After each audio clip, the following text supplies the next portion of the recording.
wọ́n tún kí wa padà lẹ́ẹ̀kan sí pé a tún káàbọ̀ sórí ìkànnì wa, ìkànnì aláyọ̀.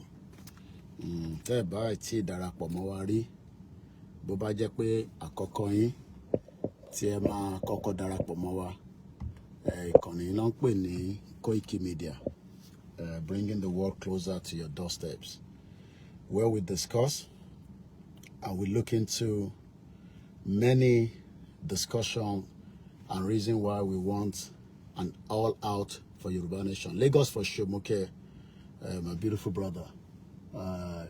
Koiki, níbi tí a ti mú òkodo ọ̀rọ̀ wá àti pé kí ni ó fà á tí a wà nínú ìyà àti òṣì láti how many years tí a ti jọ ń ṣe Nàìjíríà.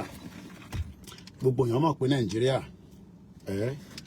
is only working for a very, very small percentage of people. But yet, wọ́n ní kí gbogbo wa jọ máa lọ manage. And the question is, ṣé gbogbo wa ni a lè manage? Àti pé managing of Nigeria yìí, tá ń sọ yìí, for how long ni a máa fi manage fún? Tí gbogbo wa bá ní ká lọ máa manage Nigeria. Everybody knows that the country has been in a very big distress. But we have been told that one day that the country will eventually work. Every now and then we hear the government telling us they are doing everything possibly best, to make sure that, the weather is very beautiful at Iwani summer. So that means we are also enjoying, almost, the kind of weather that, on journey. So it's a beautiful weather. We cannot complain about that. But again, we would have loved to be in our own space. But nítorí pé Nigeria tí a wà nínú ẹ̀ láti many years now failed to give us exactly, our own rights. And right, they say we can demand a total exit. Now, many people say we shouldn't exit Nigeria. Kí ni reason táwọn èèyàn ṣe máa ń sọ bẹ́ẹ̀?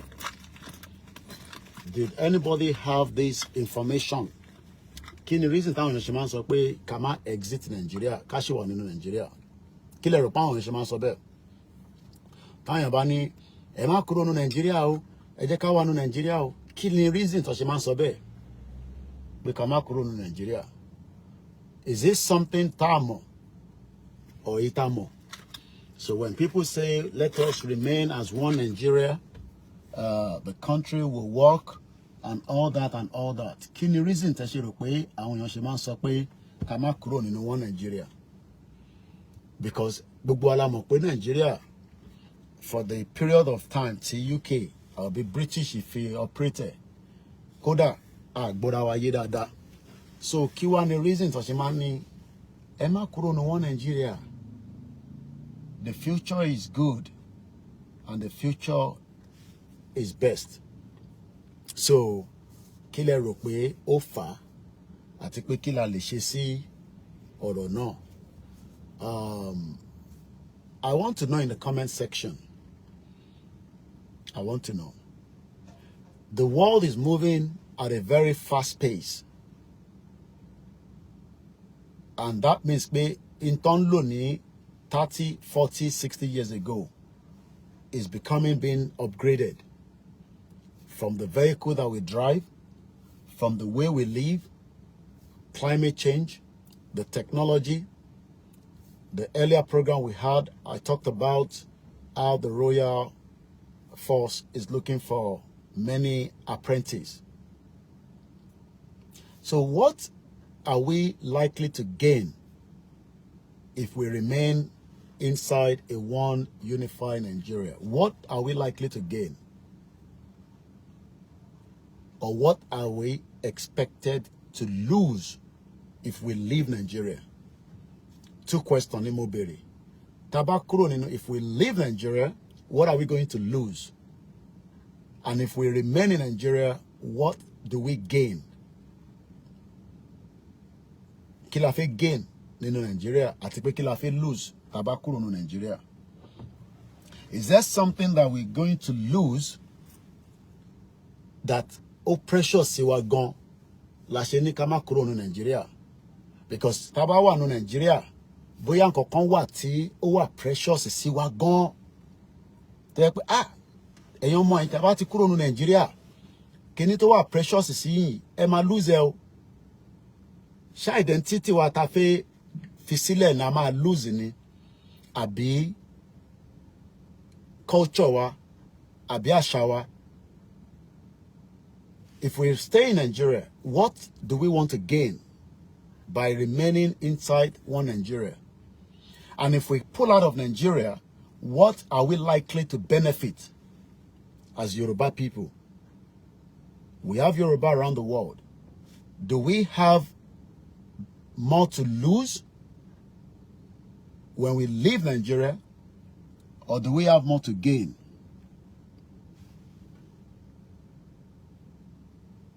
So, abọ́rọ̀mọ̀ yẹn nísìn, and all these are questions tí à ń béèrè lọ́wọ́ àwọn èèyàn.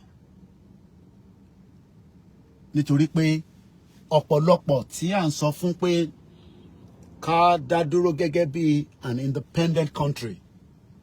Ó dà pé wọ́n really mọ kí ló ń pè ní independent country gangan. What do we call an independent country? Tá bá sọ pé independent country, ṣé Nigeria wà independent? Is Nigeria an independent? So, the reason why we say we should exit is not because we have something to gain in Nigeria anymore. The more tá bá dúró sínú Nigeria, kódà, we have a lot to lose. Because it's a country that, with the amount of errors, trial luck, don't she, is a setback fún ìran ọmọ Yorùbá. On set wa back. On ṣe kíni, on set wa back. Nigeria is a bad market fún wa. And kò sí any reason tá gbọ́dọ̀ endorse ẹ̀ mọ́. Bad market ní Nigeria jẹ́ fún gbogbo wa ìran Yorùbá. But ọ̀pọ̀lọpọ̀ tí get the picture yẹn pé bad market ní Nigeria jẹ́ fún wa. Maybe àwọn tí wọ́n fún wọn ní this narrative pé ẹ má gbọ́ sáwọn tí wọ́n pariwo pé ká break Nigeria o. Wàhálà ló fẹ́ dá sílẹ̀ o. Ìdààmú ló máa dá sílẹ̀ o. Bá ṣe wà nínú Nigeria. Especially àwọn tó máa sọ fún yín pé tá bá kúrò nínú Nigeria, ó máa ní setback fún ìran Yorùbá. But ìran Yorùbá tó wà nínú Nigeria, ṣé àti ní enough setback tó ní? We've had enough setback. The world is not going to wait for us. Ilé ayé tá ń gbé kò sẹ́ni kankan tó máa dúró dè yín. For us to catch up, a gbọ́dọ̀ kúrò nínú Nigeria. Because the world is moving. Inú mọ́tò tí mo wà nísìn is an electric vehicle. Fully electric. Kò lo epo kankan mọ́, kò sọ̀rọ̀ pé à ń ra epo sí mọ́tò, ìyẹn ti kúrò lọ́rọ̀ Audi yìí.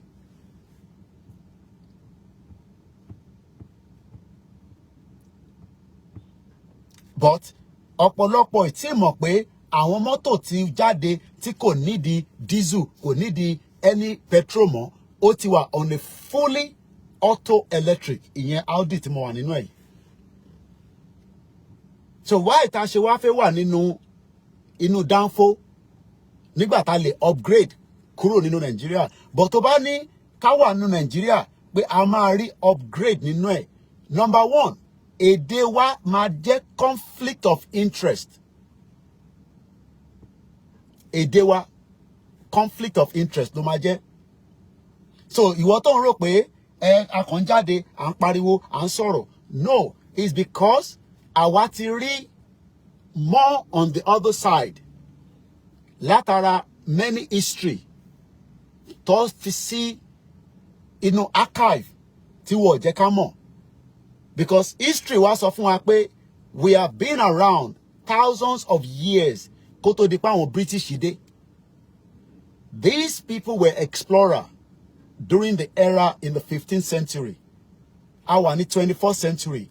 Ní era kan, we have been people live in our own domain, in our own space, doing great things. Now, the same people in another era, our backwards. Ṣé a progress ni àbí àwa lójú kan? So who is now going to tell us, oh, ẹ má worry nípa history tìgbà yẹn, ẹ jẹ́ ká play with the current history. But the current history kò gbé wa lọ anywhere. Kàkà bẹ́ẹ̀, ó dá wa padà sẹ́yìn. Kàkà ká lọ síwájú, à ń padà sẹ́yìn. Like pé à ń padà sẹ́yìn 60 years backwards. Òun lọ̀rọ̀ Nigeria. And the question is, how many of us do you think that can live another 60 years with your current age? Tó bá wo ọmọ ọdún mélòó ni ẹ́ nísìn, add the 60 years more and ask yourself, níbo ni ìrànlẹ̀ Yorùbá máa wà within the next 60 years? I mean, 60 years plus your age. I will be going to about 100 and something years old. That is if we are all still alive.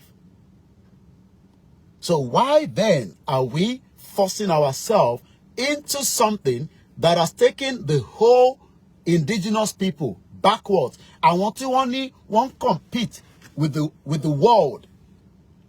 Àwọn tí wọ́n kàwé, àwọn tó ní wọ́n ní làákàyè, àwọn tó ní wọ́n ní many things tó lè offer ilé ayé. Àwa wà backwards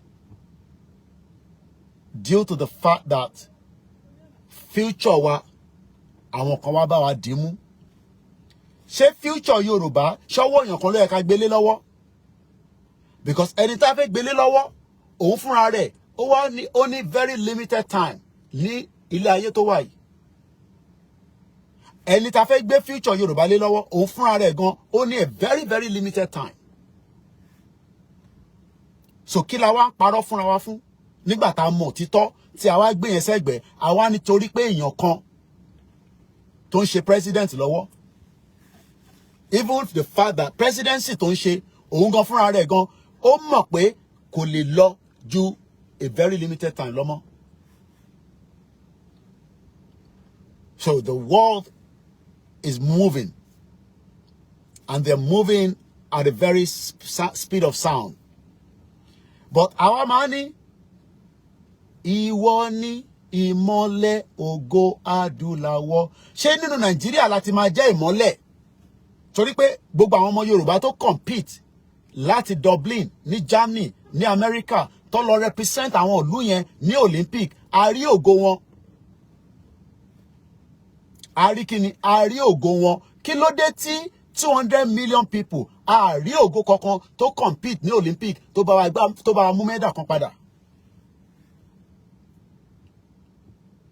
Kí ló dé tí a rí ògo yẹn láàrin 200 million Nigerians going to France and compete and bring medal back to Nigeria? Could we say that something is wrong? Or multiple things are wrong?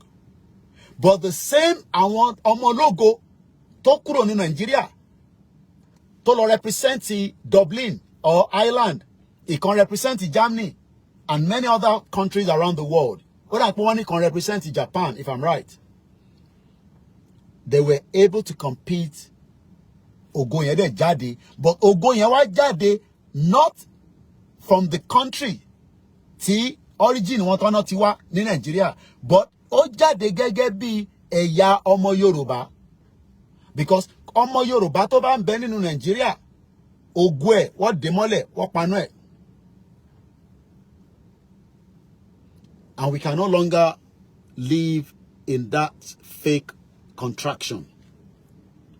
It is important that we now ask for the right of the Yoruba people the inalienable right láti béèrè fún independent Yoruba country.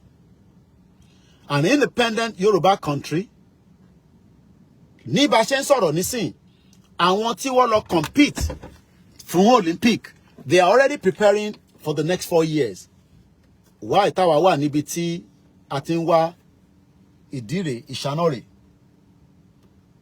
Why should we go out of Nigeria is because ó set wa backward, kò set wa, kò fi wá sí motion láti tẹ̀síwájú. Nigeria fi wá sí reverse. A kàn reverse ni reverse when we should be going forward. And it has nothing to do with leadership. It has much to do as culture is different. It has much to do because we are not one single nation.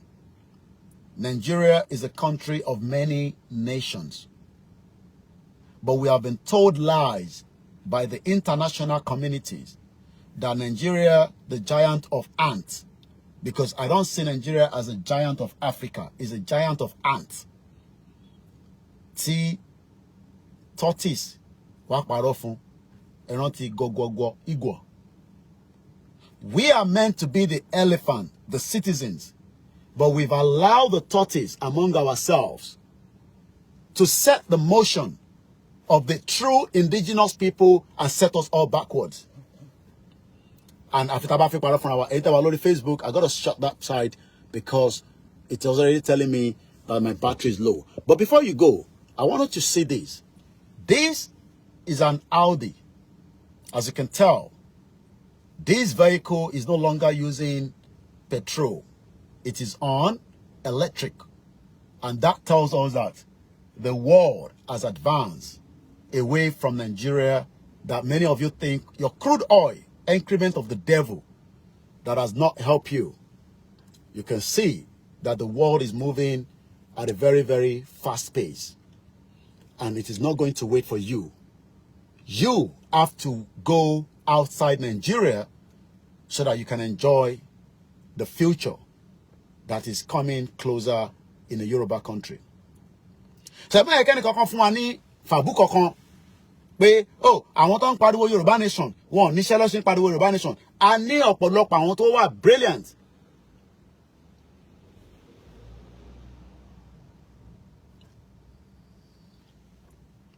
And we will not give up. Because ọ̀rọ̀ tá máa sọ, tẹ́ máa fi tẹ́tí yín tó máa fi gbọ́ nǹkan tá ń sọ, òun là ń ṣe lọ́wọ́lọ́wọ́. If many of you think that, we will get tired. No. Since tá tí ní nǹkan tá fẹ́ fi jà, ẹnu tá lè fi jà yìí, òun la máa kọ́kọ́ fi gbára wa sílẹ̀. A máa kọ́kọ́ fi ẹnu wa, a máa fi gbára wa sílẹ̀. Let me show you. That car is an electric. You can tell there from the battery. The battery is telling me it's got about close to about 70% still fully charged. While we are all asking for Yoruba nation is because we want a future that represents us, not the future that doesn't represent us in that contraction you call Nigeria. Ìlú òfò. Ìlú tó ti backwards, where they've stolen so much out of the shithole country. And many of you cannot even have 3 square meals. We have the land. We have everything. Tí Elédùmarè create. Air, time, money be by. Oh, no, need the same air. Tọ́lọ́run dá sílẹ̀ Yorùbá. Ilẹ̀ tá rí níbí báyìí, ó better ní níbí báyìí, but kò better tó tiwa lọ́hùn. Because we only have a very limited time for the summer. Tó bá máa fi di October nísìn, gbogbo ẹ̀ máa máa tutù ni. Ọlọ́run tó dá wọn, ó mọ purpose tó ṣe dá wọn, nítorí àwọ̀ tiwọn, nítorí tiwọn. Ọlọ́run tó dá wa, tí ó fi òrùn síbẹ̀, ó mọ purpose tó fi òrùn yẹn síbẹ̀, kó máa bá wa lára mu. But many of you don't want to agree because you have been told lies for as much as the British rule in that contraction. But kí la máa fi gbára wa sílẹ̀? Àti pé ọ̀nà àbáyọ wo ni ó kù? And let me just show you as well here before I end this broadcast. That vehicle that you are looking right now, Timo Wanwe, is an electric. Nobody's going to wait for you. It's a fully automatic Audi. Check it. But what I'm trying to explain to us this afternoon is that don't be deceived that the future that we want will be the future like Nigeria. No, we don't want the kind of future of Nigeria. The future of Nigeria has failed. Muke Dewu Michael, Abiodun Mary, Mukima, Eshegoni Momimi. What we should all demand for is a total exit. Nothing more than that.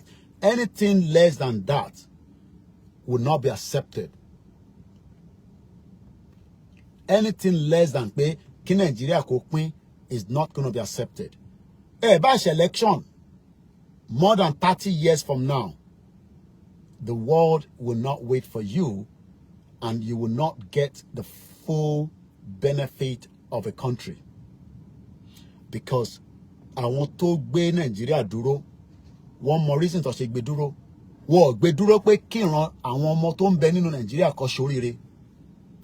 Wọ́n fẹ́ ká máa sá kiri bí ẹ̀ṣọ́ ní wòlímọ̀, ká máa lọ from point A to B. Àwọn tó bá wá jẹ́ bí 1% láàrin wa nínú population of 35 million tó pè lọ́mọ Yorùbá nínú Nigeria. Àwọn 1% ni wọ́n máa wá ní full access for many basic things. Àwọn 3%, àwọn náà ní díẹ̀, àwọn 5%. The whole 10% péré ló wà okay. The remaining 90% are struggling. Ọwọ́ lè tẹnu mọ́. Ìyà ń jẹ wọ́n lọ́tùn lósì. And they will suffer because àwa tí Ọlọ́run fún ní làákàyè ká gbọ́ àgbọ́yé we refuse to speak out.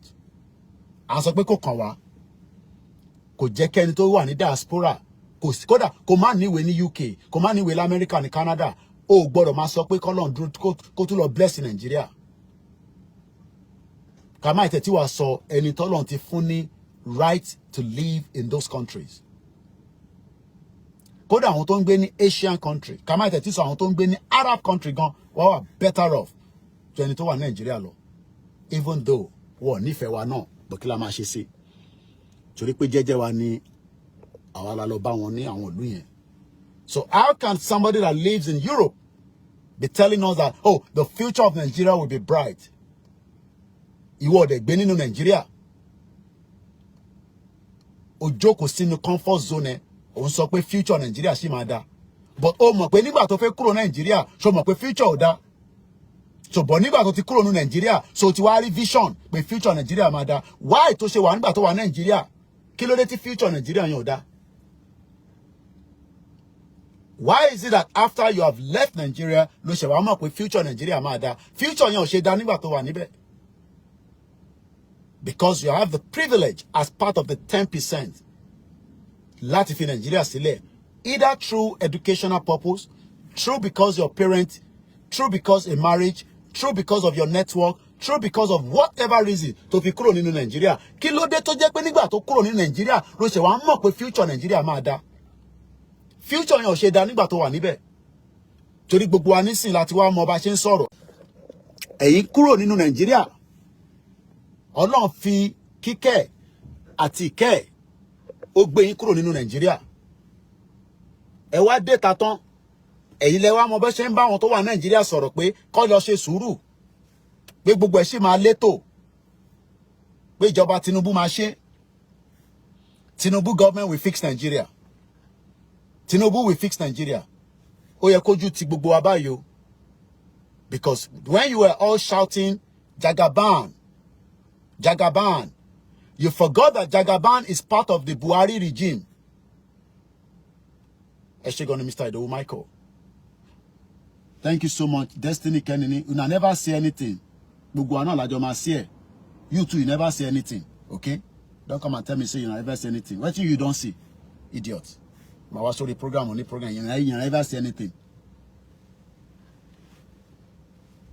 Don't bastard. So ẹ̀yin wa. Ẹ má yẹ káwọn tó wà ní diaspora máa sọ fún yín pé ariwo tó ń pa kò lè mú kankan jáde. It is still under a non-violent. Òun la ṣe ń pariwo. La fi ṣe program. laughing continuously non-stop so that èèyàn méjì tó bá gbọ́ ẹ sọ fẹ́ni tó ì tí gbọ́ pé ọ̀rọ̀ Nàìjíríà ń ṣọ̀rọ̀ election a ló ń ṣe politics. Before you know now, APC will be the another party. We have to create another party jáde because ìjà ti wà láàrin APC báyìí. The family talk pé ra wọn, it has already been destroyed. Wọ́n kàn parọ́ fúnra wọn in the public, but internally there's nothing called APC because El-Rufai will not go with APC again. Everybody knows that. Àtúlọ̀ mú party mi jáde, and if you look at APC ten rí Bọ́lá Tinubu yìí náà òun ló lọ form APC pẹ̀lú àwọn CPC tó ń pè ní Buhari. So tẹ́ bá ń sọ pé Tinubu ìjọba ẹ̀ ọdún kan ló ṣe irọ́ lẹ̀ ń pa fún wa o. Ọdún mẹ́sàn-án ni wọ́n ń ṣe lọ́wọ́lọ́wọ́ kò sí tó kàn wá pẹ̀lú pé Tinubu ló ṣẹ̀ débẹ̀. It is a continuity of Buhari and Yemi Osinbajo government because ọdún mẹ́jọ ni wọ́n fi ṣe àwọn olórí burúkú PDP àwọn yẹn náà jẹun títí for 16 years. Program ends in 4 minutes. Ó wá di jẹun sókè olúkálùkù wá ń jẹun sókè government. And Dele Alake wá ń sọ fáwọn pé oh there is a road map. Ibo ni road map tí Yemi Osinbajo lò níbo nìyẹn wà? Where is the road map? The road map tí Yemi Osinbajo àti Buhari tó fi run the country yẹn níbo ló gbé sí? Where is the road map? How come all of a sudden the road map nísìn tí wọ́n yẹn ó ti hang? Àti wá fẹ́ bẹ̀rẹ̀ pẹ̀lú another road map from Tinubu and Shettima, terrorist man. So don't be deceived. Ọ̀dọ́ ló máa ṣe, we need the youth to come and fix Nigeria. Which bomb bastard youth you need? All this criminal youth. Let everybody goes back to their tentacle and go and deal with themselves as an independent country. Kojú lè tó wa so that tí bá ń sọ Yorùbá, olórí burúkú ọmọ Igbo ni máa sọ fún mi pé kí shut up. And the same thing vice versa. Tí bá ń sọ Yorùbá, ọmọ àlè Fúlàní kan àbáwúsá kan òní máa sọ fún mi pé èdè tí mò ń sọ kò yé òun kíní kan pẹ̀lú èdè tí mò ń sọ. Mo kí ẹ Gani Olóyèdé. But nítorí pé ẹ tí ní làákàyè pé àwọn ọmọ France, they have nothing to lose if they fight for that country called France. Torí pé ìlú wọn ni elédè kan náà ni wọ́n. Tá bá ní ká jáde nísìn, ọmọ Igbo á sọ pé kíní kan òun. Mo kí ya mi Ọlánìkẹ́. Tá bá ní ká jáde nísìn, àwọn ọmọ Igbo á ní kíní kan àwọn àjáde gọgọgọ Igbo. Wọ́n náà àwọn ọmọ tí. Tá bá ní àwa kọ́ ni problem Nigeria, Igbo á sọ pé Yorùbá people na you destroy Nigeria. Tá náà bá ní Igbo na you destroy Nigeria. Hausa ní gbogbo méjèèjì shut up. Ẹ wá wo bá ṣe ń bára wa jà. Nígbà tá àkókò ṣe léyà kan náà, à ń ṣe lédè kan náà. Yet, à ń sọ fún ọmọ Yorùbá pé ẹ lè máa ní ẹ fẹ́ wà nínú Nàìjíríà kẹ wá fẹ́ castigate àwọn Igbo kò possible. Mo máa ń sọ fún yín. Ẹ kàn máa forí yín fọ́ àgbọn ni. Fúnra yín dẹ̀ lẹ́ máa forí yín fọ́. Because you will not be in the same country with them and then ẹ fẹ́ intimidate wọn kò possible. Tá bá gba country tiwa, constitution ló máa determine bóyá intern sọ fún wọn wọ́n máa gbọ́ àbí wọ́n ní gbọ́. But ẹ fẹ́ wà nínú wọn Nigeria, ẹ fẹ́ jẹ gàba lé wọn lórí. Ṣé rí pé kò lè possible. Ó dá àwọn lọ́ba regional government jẹ́. Ṣé dandan ni ká wà nínú regional government? Aná àtẹ̀fẹ́ regional government ẹni ká gba independent. Torí pé Yorùbá ti ń ṣe country kó tó di pé lórí burúkú British rule dé. Ní 1914, àwọn olè jẹgúrújẹrá èní ló pé ọjọ́ táwọn India náà gba independent lọ́wọ́ British after 200 years rule. Gbogbo táwọn pé Nigeria lé ní nísìn kò tí pé 200 years old. Grandfather tá bá ní ká lọ wo history bàbá bẹ́ẹ̀ kódà wá dàgbà jù wá fẹ́ tó 200 years old. But ní làákàyè Nigeria tó jẹ́ 110 years old òun ló fẹ́ kúlé lórí. But àwa ènìyàn tọ́lọ́run ti dá tó dá wa dáadáa tá ti wà for more than 8,000 years ìyẹn tẹ́ bẹ́ẹ̀nù kó tẹ̀yẹ kó máa forí lagi pé kí ló dé tí ìran wa wá rí báyìí. Àfi kẹ́ máa point finger wọ́n mọ̀ ṣe tá a bá mọ̀ ṣe yìí náà ṣe gbé kẹ́yìn náà máa ṣe ìtẹ́ bá lè ṣe kórúkárúkú máa ṣe. Bòkun ṣe pé ká wá fi parọ́ padà ti gba country. so àmọ̀ràn là ń sọ fún ọmọlúàbí tó bá dénú ẹ bá mi parí òwe yẹn adòdìndì. Mo kí gbogbo alẹ́ nǹkan sí o. Ọlọ́run tí ó dá wa ní gbogbo ibi tó dá wa sí, torí àwa kan ti bí àwọn ọmọ Yorùbá kan síta tẹ́lómi ò tí mọjọ́ tó máa kó wọn wálé. Àwọn tó ń kó wọn wálé gan Èkó ló ń kó wọn dé, èyí tó bá kó wọn lọ sí ìlú pẹ̀lú àdúrà àtàwẹ̀ ni. Ṣé yẹ kó rí bẹ́ẹ̀?